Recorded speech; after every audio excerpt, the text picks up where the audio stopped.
Bonjour, bonjour. J'avais envie de vous partager quelques réflexions sur Vézelay après y avoir passé pas mal de temps. L'objectif du rassemblement n'était pas d'aller forcément vers des connaissances concrètes par rapport à Vézelay, parce que moi, dans tout mon travail, c'est vraiment plus d'aller ressentir et d'aller vivre simplement l'expérience.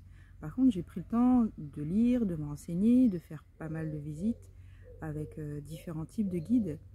Et ce qui m'a frappé, c'est l'étendue de notre ignorance à l'heure actuelle par rapport à Vézelay en particulier et par rapport aux cathédrales de manière générale. Notamment, quelque chose qui m'a marqué, c'est que une des guides m'a dit que ça faisait que 25 ans qu'il s'était rendu compte qu'il y avait une lumière particulière au niveau des solstices. Et notamment, c'est un père franciscain, un moine franciscain, pardon, qui s'en est rendu compte et ils ont commencé à faire attention à ça. Et je trouve ça quand même absolument incroyable parce que très concrètement, autant Vézelay comme les cathédrales, autant comme d'autres certainement basiliques, ont été construites dans cette volonté vraiment concrète d'être un espèce de calendrier solaire, je pense aussi lunaire et aussi avec les constellations, ça c'est ce que je crois à moi. Et ce qui est fou, et je me dis aussi, comment ça se fait qu'il n'y a personne qui a fait un time-lapse à l'intérieur de Vézelay pour voir qu'est-ce que ça dessine, parce que je suis sûre, même je le vois avec mon troisième œil, que ça dessine une forme particulière, le soleil dessine des formes particulières au fur et à mesure de l'année, je pense que la lune aussi, il y a quelque chose de particulier, mais évidemment c'est une lumière qui est plus difficile à capter et il y a moins de gens de toute façon le soir dans la basilique. Et je me dis, mais comment ça se fait que personne n'a fait time-lapse? Parce que surtout qu'on a les technologies à l'heure actuelle, je pense que je m'y connais pas bien, mais à mon avis, il doit y avoir des super outils pour faire des time-lapse à l'heure actuelle. Et donc, d'une certaine manière, je pose ça là, dans l'espoir que quelqu'un écoutera la vidéo, va en parler à quelqu'un, et que la vidéo, et que cette petite information arrivera à quelqu'un qui a les compétences techniques et aura l'envie, le projet de faire ça. Parce que je suis sûre qu'on a des belles choses à découvrir. Je suis sûre qu'il y a soit des rosaces, soit des formes géométriques extrêmement belles qui se dessinent à l'intérieur de Vézelay en particulier, mais des cathédrales aussi de manière générale. Et c'est vrai que si vous me suivez, vous savez que j'adore visiter toutes les cathédrales de France. Il m'en reste que 2 à visiter, sinon je les ai toutes vues. Parce que je suis absolument fascinée par la connaissance que les gens qui ont construit ça. Il y a tellement de choses qui sont méconnues. Si on prend l'ensemble des cathédrales, c'est autant que les pyramides d'Égypte. C'est un travail colossal avec des connaissances absolument colossales. Ce qui me marque aussi, c'est qu'on a tous appris, et j'ai appris, moi, dans mes cursus d'histoire-géographie, j'ai été prof d'histoire-géographie, que la Renaissance amenait des connaissances qui étaient perdues, la perspective, tous les savoirs qui viennent de Grèce et de la Rome antique et de la Grèce antique. Sauf que quand tu vois les bâtiments qui ont été construits, et notamment les cathédrales avant la Renaissance, le nombre d'or, la perspective, la fibre de Fibonacci, donc tous ces termes-là qui ont été posés à partir de la Renaissance, ils étaient concrètement, ils étaient connus. Il y a des gens qui avaient ces savoirs-là très concrètement au Moyen-Âge. Donc pourquoi cette espèce de propagande là, sur la Renaissance qui perdure encore? Pourquoi elle est encore là? Alors, le travail de l'historien, c'est justement de savoir prendre la distance par rapport à ce qui a été dit à une époque donnée. Parce que ce qui a été dit est toujours une forme de propagande, hein, de tout temps, dans tous les cas. Voilà, en tout cas c'est très questionnant. Où sont passées les personnes qui avaient ces savoirs-là aussi? À quel moment ils ont disparu? Est-ce que la vague des Templiers, puis la vague de la chasse aux sorcières ont ciblé ces personnes-là? Beaucoup de questions. Et notamment la crypte, ce qui a attiré mon œil, c'est la crypte à Vézelay. Parce qu'il y a des ouvertures et je pense qu'il doit y avoir des aliments particuliers dans la crypte et des dessins de lumière dans la crypte au fur et à mesure des cycles et des saisons particuliers, notamment parce que les fenêtres ont une forme très particulière avec le bas de la fenêtre qui est un petit peu comme ça, pour détailler. C'est pas le mot technique, je ne vais pas vous le faire. Et dans la crypte, il y a la même configuration des fenêtres en fait. Donc ça veut dire que c'est forcément calculé pour laisser rentrer la lumière de manière très particulière. Et et les fenêtres sont occultées, les fenêtres de la crypte dans la majorité sont occultées à l'heure actuelle, donc on ne peut pas voir ce qui peut se passer, c'est bien dommage. Donc à la fois c'est exaltant, excitant, parce qu'on a plein de choses à redécouvrir par rapport à ça. J'aime l'idée, je ressens vraiment l'énergie du Graal, de la coupe, et avant le Graal, qui est la version chrétienne du chaudron, qui est le chaudron qui est le mot celtique pour désigner cette capacité de recueil, et qui était aussi une sorte de centre énergétique chez les Celtes, chez les peuples celtes, en tout cas de ce qu'on sait à l'heure actuelle et de ce qui nous reste, parce que la majorité a été oubliée. Le Graal, prolongation de la pensée du chaudron des peuples celtes. Et du coup, Vézelay, c'est vraiment un réceptacle de la lumière, en fait.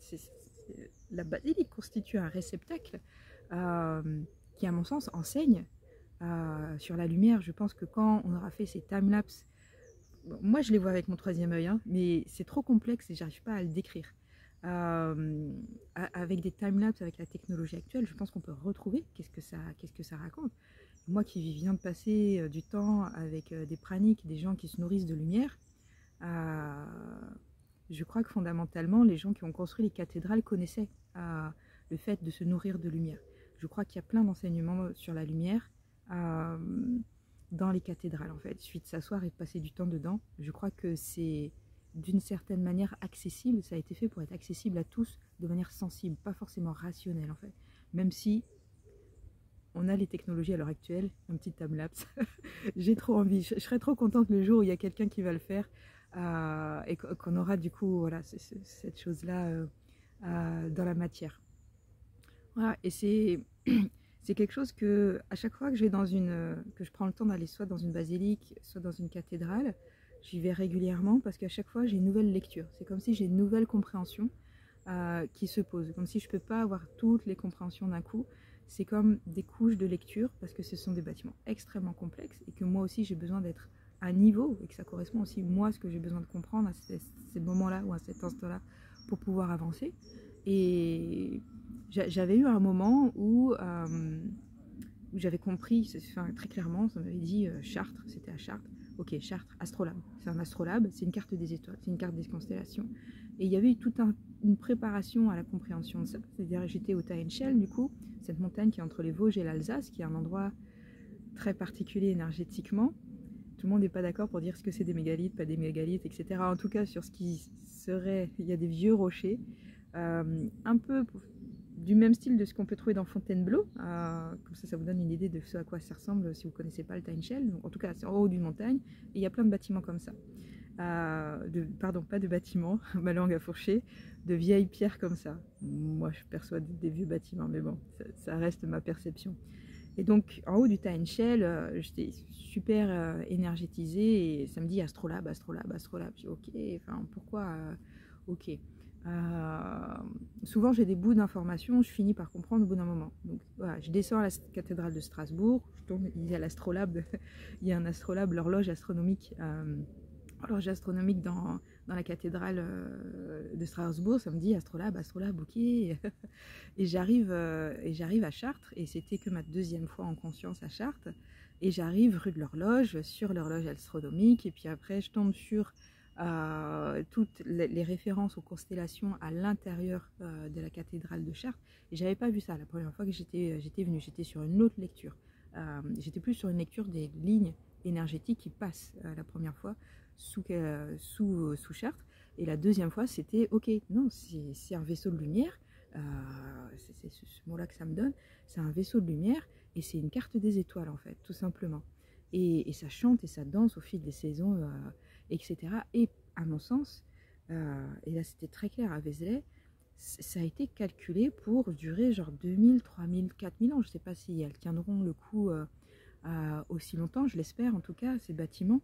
Et les gens qui avaient la connaissance, les maîtres d'œuvre, ils étaient en capacité de calculer le mouvement des constellations, à mon sens, sur des milliers d'années, sur des milliers d'années, comme les Mayas avaient ces connaissances-là, la majorité des peuples qui ont construit des bâtiments alignés avec les étoiles, les pyramides et les temples d'Égypte, bien entendu. Mais tous les mégalithes ont été construits de cette manière-là, en fait. Et ça me pose la question de, on a perdu ce savoir-là, et qu'est-ce qu'on a perdu, nous, nous, humains, en ayant perdu ce savoir-là. Pourquoi il y a tellement de civilisations, de générations, de siècles et des milliers de siècles qui ont vécu en lien et en connexion fondamentale avec des bâtiments qui expliquaient tout ça? Qu'est-ce qu'on a perdu, nous, et quelque part, d'une certaine manière, qu'est-ce qui nous manque? Je suis pas une férue de la tradition. Je pense que la modernité doit être toujours renouvelée et qu'on doit avancer. Mais ce savoir-là, si on l'avait encore aujourd'hui, qu'est-ce qu'il pourrait nous apporter? Ça ne veut pas dire de faire les choses comme avant, même s'il y a des peuples qui mettent encore en place des mégalithes à l'heure actuelle dans ce monde-là.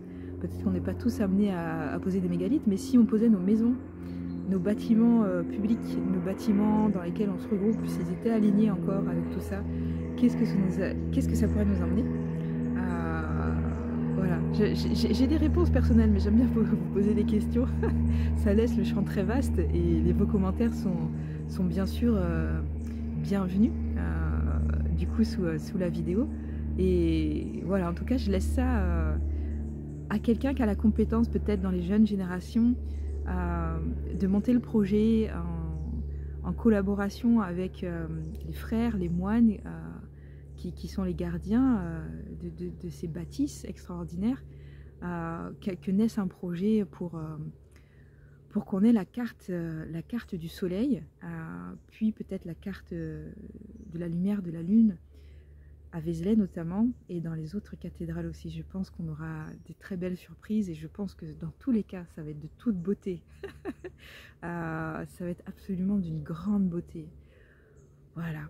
Un autre petit point, c'est que j'ai fait des visites avec plusieurs guides, et que moi, j'ai mes petits tics d'historien, de prof d'histoire. Forcément, je suis allée feuilleter plein de vieux bouquins à Vézelay, et j'en ai trouvé à disposition gratuitement comme ça, et j'ai trouvé des cartes postales du début du XXe siècle, vers 1900, où on voit qu'il y a une grotte où les gens vont visiter sur la colline même de Vézelay.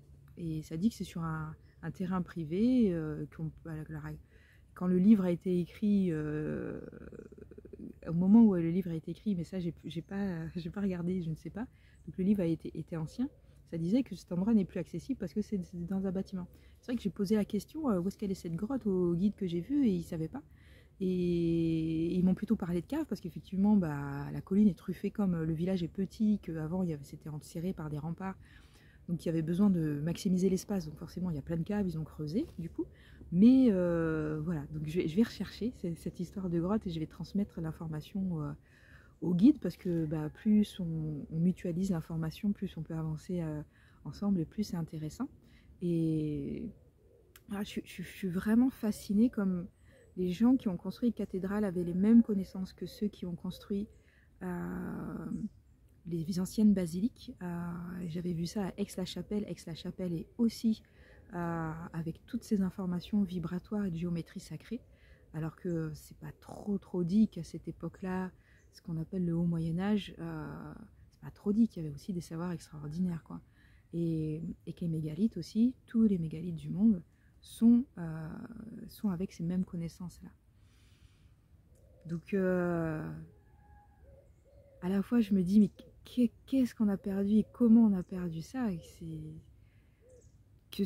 Quelle que soit l'importance qu'on donne à ce savoir-là, il est d'une beauté extraordinaire, parce que ça donne ces bâtiments-là, les jeux de lumière dans Vézelay. Si vous avez l'occasion, allez-y régulièrement. J'ai discuté avec des gens qui habitent sur place, qui ont régulièrement, qui ont cet amour du lieu aussi, qui racontent la lumière en hiver. La lumière, il n'y a pas que les solstices, la lumière est juste extraordinaire. C'est marrant, la lumière se manifeste là. Et à la fois, il y a tellement de choses qu'on ne sait pas, et à la fois, ce mystère, il est tellement beau, en fait. Je le trouve vraiment de toute beauté, de savoir qu'on évolue dans un monde où il y a tout ça qui nous entoure. Et le mystère est beau, et l'inconnu est beau, et le fait de juste vivre là, et de ne plus avoir que à vivre à nouveau, est juste extraordinaire. Voilà, je pense que je retournerai à Vézelay, parce que ma soif n'est pas étanchée, je crois. J'ai envie de revoir encore cette lumière, j'ai encore besoin de comprendre la lumière, Et je pense que je suis en train de rentrer, cette fois je peux le dire officiellement, sur un chemin de lumière. Je vais en parler dans une autre vidéo, donc ce chemin de prana. Parce que pour l'instant j'avais expérimenté, mais en grande résistance intérieure. Je pense que ces résistances-là, elles viennent de se poser. Donc autant ces vaisseaux de lumière, ils ont des choses à nous apprendre sur la lumière, autant les gens qui se nourrissent plus que de lumière ont aussi des choses à nous apprendre. Tous les guérisseurs qui travaillent d'une certaine manière avec la lumière, la lumière c'est l'énergie en fait, ça dépend de comment, prana, lumière, chi, énergie, etc. J'adore ce petit jeu de lumière qui vient se positionner juste à ce moment-là. J'ai nettoyé normalement mon téléphone avant de faire cette vidéo-là. Je pense qu'il y a de l'énergie qui passe aussi quand je parle de cette lumière et de ces vaisseaux de lumière, de ces technologies de la lumière et de ces architectures de la lumière qui ont vraiment plein de choses à nous enseigner. Et vraiment, moi quand j'emmène les gens, je ne cherche pas à poser de la compréhension. Je considère que ce n'est pas mon travail, ce sera le travail de mes collègues géobiologues, et ça sera le travail aussi de ceux qui vont amener la technologie pour pouvoir mettre en lumière, montrer les trajets de la lumière qui pourront nous enseigner énormément de choses dans ces bâtiments-là. Je suis assez émue aussi, je sens beaucoup d'énergie dans mon cœur quand je parle de ça. Je pense que certains pourront le ressentir dans la vidéo. J'ai une pensée aussi pour mon ex qui était photographe et qui m'a aussi beaucoup, en tant que photographe, sensibilisé à la lumière. Il m'a sorti du lit à 3 h du matin pour aller randonner, être au sommet, pour être au sommet de la montagne au moment où la lumière sort. C'était une quête de toujours être au bon moment, au bon endroit pour capter la lumière. Tous les photographes voilà, sont un peu férus de ça, donc une pensée aussi. Voilà, il y a des gens qui m'ont un petit peu ouvert le chemin ou ouvert les yeux déjà un petit peu en amont par rapport à ça. Voilà, regardez la lumière, une invitation à observer dans la nature, dans ces bâtiments-là qui ont été construits de manière particulière sur des mégalithes, si vous avez la chance d'être pas loin de mégalithes, pas très loin de chez vous. Certaines fontaines et certaines sources aussi sont positionnées de cette manière-là. Voilà, bonne exploration, bonne observation, bon rêve pour les rêveurs. Pensez toujours qu'il suffit de demander pour avoir les informations et l'information finit par arriver. Pensez-y. À bientôt.